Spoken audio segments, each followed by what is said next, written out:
A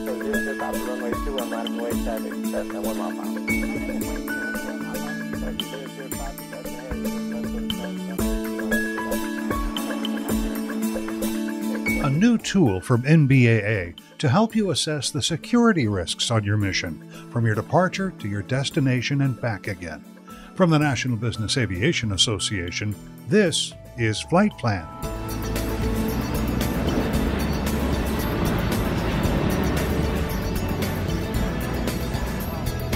I'm Pete Combs with your trusted source for business aviation use. One of the most important aspects of business aviation is risk management. We do it in every phase of flight, from scheduling and dispatch to flight planning to the actual flight itself. But just how are you assessing that risk? What factors are you taking into consideration? NBAA now has a wonderful tool to help you with this tremendous task, and here to talk about it are several members of the NBAA Security Council. Greg Kulis is a pilot and security coordinator for an international flight operation based in Columbus, Ohio. John Sullivan is owner and managing partner of the Welsh Sullivan Group. He's coming to us from his headquarters in Frisco, Texas. Bob Posica is founder and CEO of Bensel, LLC. He's coming to us from his office in Charlevoix, Michigan. Let's begin with John in Frisco. I think it would be more than fair to say that security concerns have evolved dramatically when it comes to business aviation. John, before we talk about this new risk assessment tool, how are you dealing with one of the most significant in-flight security risks, data security on the aircraft itself? You know, in the past, it's always been locks and alarms. And now in the 21st century here, every day, every 6 months, the IT changes and gets more sophisticated, and as it gets more sophisticated, more people have ways to penetrate your data.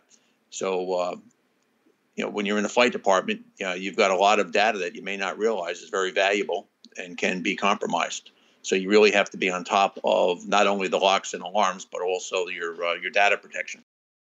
Well, that makes perfect sense. But John and Bob, there are some challenges in actually accomplishing that, yes? Yeah, there are a lot of challenges. When I was global security director, it was a matter of getting people, both sides, to appreciate, what the other teams could do, and then also to integrate the different elements from the corporate side, get the IT people to realize that the airplanes were just as important as the machines making all the semiconductors, and let the C-suite know that as well. That they have to spend certain monies to make sure that the airplanes were not only safe to fly, but also had all the safeguards needed to safeguard the business. So it was a really big challenge, and they needed somebody who could actually talk aviation to the C-suite and also talk corporate to the aviation guys. Bob, how are you accomplishing that in your practice?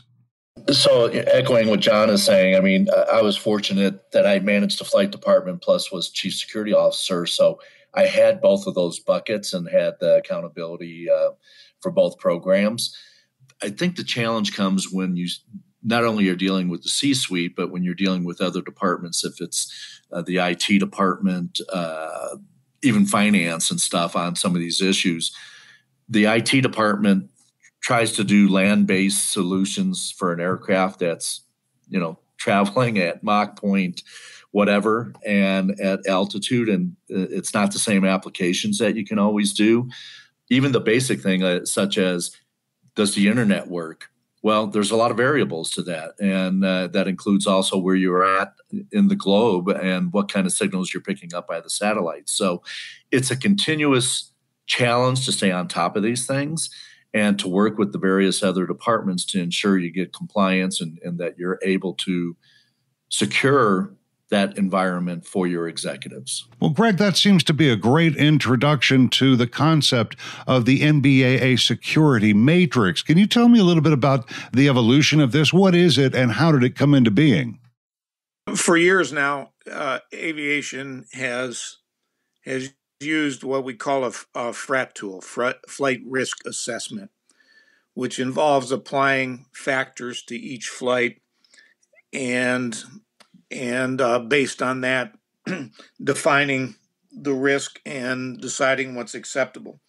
We took that same concept and put it in practice for security. So this risk assessment tool was originally developed by one of our security council members, and then the entire council got involved and refined it and made it usable for the entire industry. We have it posted on the NBAA website under flight operations, and then the drop down is security tab.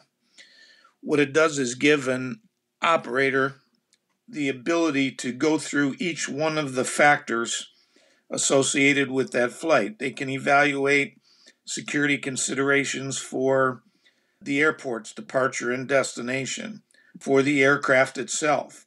It involves a matrix that evaluates the country of destination. It goes through all of the various factors step by step. The arrival and departure fixed base operations, the IT, the ground transportation, the lodging, and any aircraft maintenance, information security with scheduling and dispatching.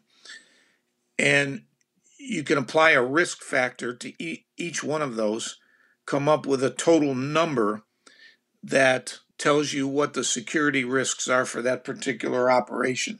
It's an excellent tool, and it calls attention to areas of concern that might otherwise be overlooked. Guys, can we talk about a theoretical flight and apply this matrix as we would in flight? Bob, can you kind of give me a walkthrough of this? Yeah, absolutely. And following up on what Greg said, pilots are trained to use checklists. And what this document provides for a non-security person, in a sense, but somebody who's accountable for the flight and for ensuring that you're going to have a safe and secure flight for your executives and for the crew and stuff, it provides a checklist that you can follow to be able to mitigate and be aware of what the risks are. So, we've got a couple examples that are in the document, but it's a pre-flight checklist to be able to look at various components of where you're going, who's on board, what's the risk at the outbound and at the arrival city, what your preparation is for the passengers as far as ground transportation, because you got to remember, part of your flight department is part of your executive protection program for your executives. So they're your eyes and ears if you don't have a security person on the flight or on the ground to meet them. So it's all these components that you need to be thinking about and being aware pre-flight to ensure that you've kind of dotted the I's, crossed the T's, and are aware of it. And it gives you the matrix of pointing out what your risks are, what that capacity is going to be as far as extremely critical, immediate, moderate. Is it unlikely to happen? Is it very likely to happen? And it will give you an awareness of maybe I need to do a little more diligence before we take off because I'm seeing these things unfold as I'm doing the walkthrough on the matrix. John, this is a fascinating document, and the number and breadth of the threats is, even to a guy who's fairly computer savvy, it's a little daunting. What you talk about from the airport all the way to lodging, man, there's a lot of stuff in here. There is, and for the novice who looks at it says, I can't do this. I mean, this is just too in-depth. It really is not. It's very simple. You may not have all these risks. For instance, if you're not flying to, let's say, international destinations, your risk just got almost cut in half. If you're flying to Peoria, Illinois every day, I mean, it's real easy to find out what's going on in Peoria, Illinois. Your risk can be a lot of things. Your risk could either be someone targeting you. It could be a corporate risk where someone is looking at your corporation to steal some intellectual property. Someone could have a beef against your CEO. And if he's on the airplane, your airplane's something they're going to go after. Another risk might be if you share a hangar, who are you sharing it with? You can have absolutely no problems with no risk at all, but the guy whose airplane's next to you, he does animal testing and PETA's after him. So you could be collateral damage. So those are the kind of things you've got to take a look at while you're planning your flights and also while you're living in your hangar. Greg, I walked into this conversation thinking we're going to be talking a lot about data security, but as I look at the matrix itself, there's a lot more than just trying to secure my company's data here. We're talking people as well. That's correct.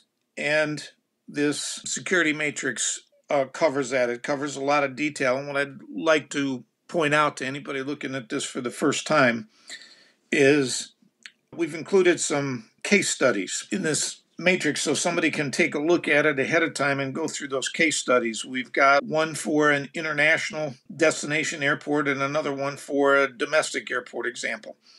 One of the uses that I see for this that is going to be very helpful is someone going through this can have their attention called to something that they may not otherwise consider. You go through one of these case studies or you're going through the matrix and you see, for example, food storage at the destination facility.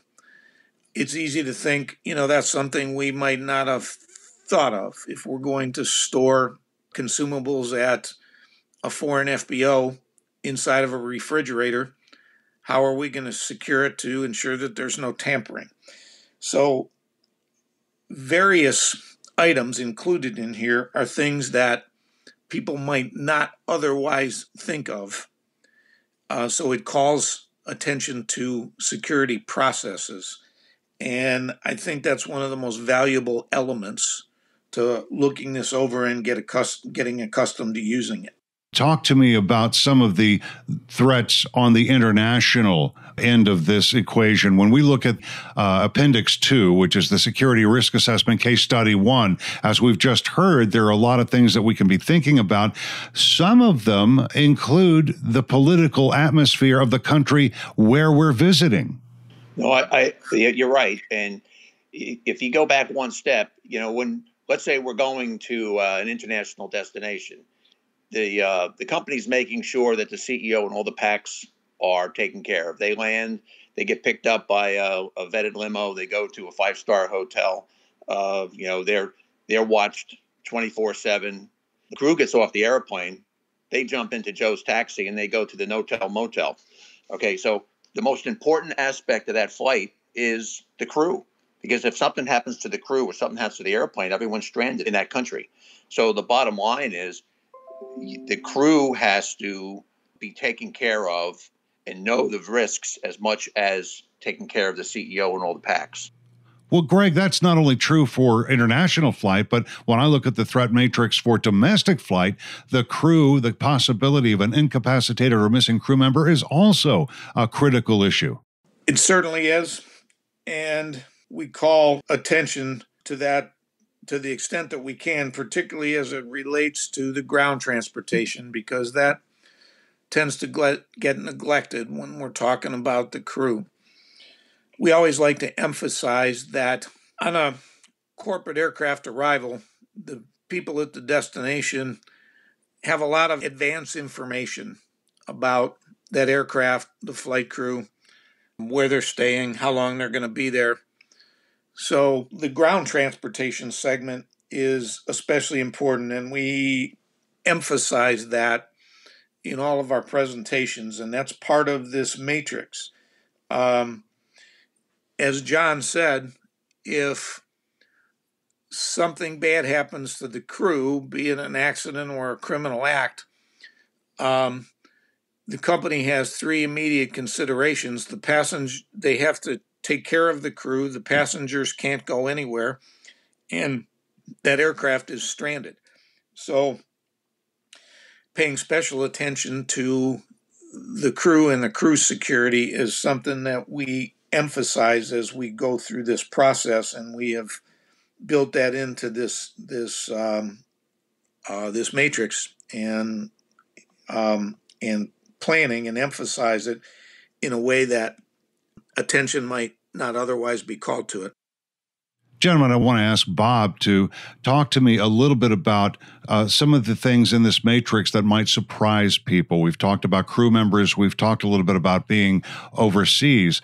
But Bob, in the final analysis, what do you find perhaps that might surprise people using this matrix the most here? Well, I think you said it. When you first looked at it, it looked a little daunting and complex, but it's to serve as a checklist. So it's to give you the insight that you don't have to think about everything. If you follow the protocol of what we've laid out in the document, it will help you walk through and think about the various components. Greg brought up about the handling of food. That's a fairly benign thought for most people. It's like, okay, you're going to get catering. Well, if the catering wasn't, stored at proper temperature in a clean environment, well, you're feeding not only the execs, but you're feeding your crew at altitude. That's maybe something you don't give a lot of thought to, but you could incapacitate your crew mid-flight. They could be getting sick. So being able to every time think in a consistency that here is a formula for the security professional or the non-security professional operating within a flight department environment to consistently look at and review and be able to, and also document the what, where, when, and why of what could happen pre-flight, during the flight, and post-flight. And I think, we've spent a lot of time going through this and trying to make it not burdensome, especially for a single operator plane that's a small flight department versus a large corporate department. And as John said, if you're doing fairly benign domestic flights on a routine basis, it keeps you aware of, don't get complacent. That's what I think happens to most people. Well, we go to Peoria once a week. Well, things could happen in between flights that you need to be aware of. So it's a reminder to be aware of your environment and to be thinking about what planning you need to do. Greg, you use this every flight? We have started to, yes. This is relatively new. The Security Council has recently completed it after numerous revisions. So we have in our flight department, we have an internal reference that we call our resource center. This has been added to the resource center, and it's part of the pilot's pre-flight planning. So we go through it and evaluate the risks for each flight. And again, this calls attention to things that the crew might not otherwise think of. Well, if I could just jump in, I think you have to make sure that there's a written response plan. There's a written plan. They have to be committed to it. Also, the corporate C-suite has to be committed to this type of a risk assessment. They have to have something in writing in the flight operations manual that says we support this, so that the C-suite and the CEO and everyone else supports this type of security arrangement in the flight department, so that everyone is on board. And if the threat is assessed high enough, then John, what? If it's high enough, then you're going to have to maybe, if you're going to go somewhere, maybe you're going to have a third party provide protection. You have to make sure that the flight department works very, very closely with your security department. For a small company that doesn't have a security department, you may have to go out and get a third party to help you. Those are the kind of things you have to look at. Sure, or just don't go, right? Or just don't go. But then again, a lot of times business says we're going. If the CEO says we're going, you're going to have to try to mitigate the risk. So you're going to have to, the flight department is going to have to be the adjunct security department. Yeah. How do you mitigate the risk once you're there? Bob, final thoughts here. Yeah, Pete, one of the things that I think we all live in is, and we touched on it, this is not just for the security lead within a department or the security department working with a flight department.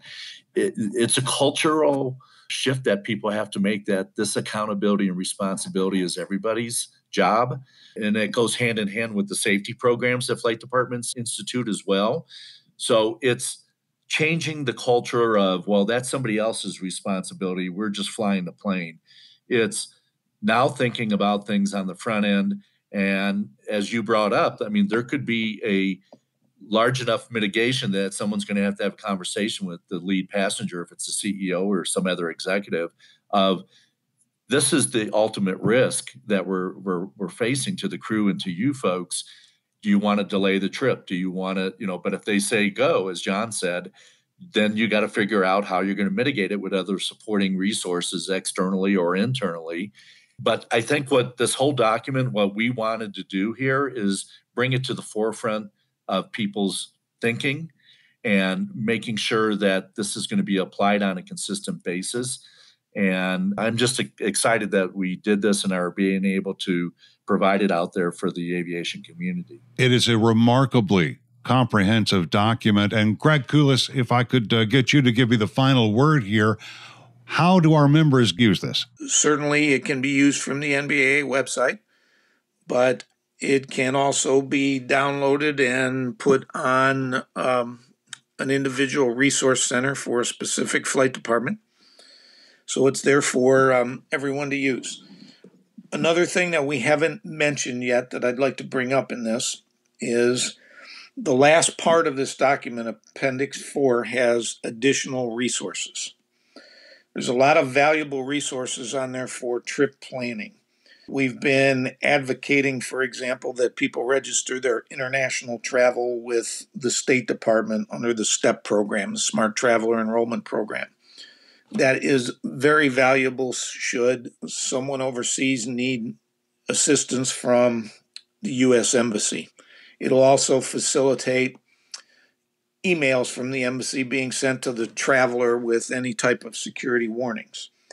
There are many other points of contact under those resources that are very helpful for trip plannings, and we'll continue to add to that and build on that. That's Security Coordinator Greg Kulis from Columbus, Ohio, along with John Sullivan at the Welsh Sullivan Group and Bob Posica, founder and CEO of Bensel LLC. All are members of the NBAA Security Council. For more information on business aviation security, as well as that new security risk assessment matrix, go to nbaa.org/security. And that's the latest from the National Business Aviation Association. Remember, you can subscribe to all Flight Plan podcasts at Apple's iTunes website, wherever you get your favorite podcasts, or download them from nbaa.org. I'm Pete Combs. Thanks for listening to Flight Plan.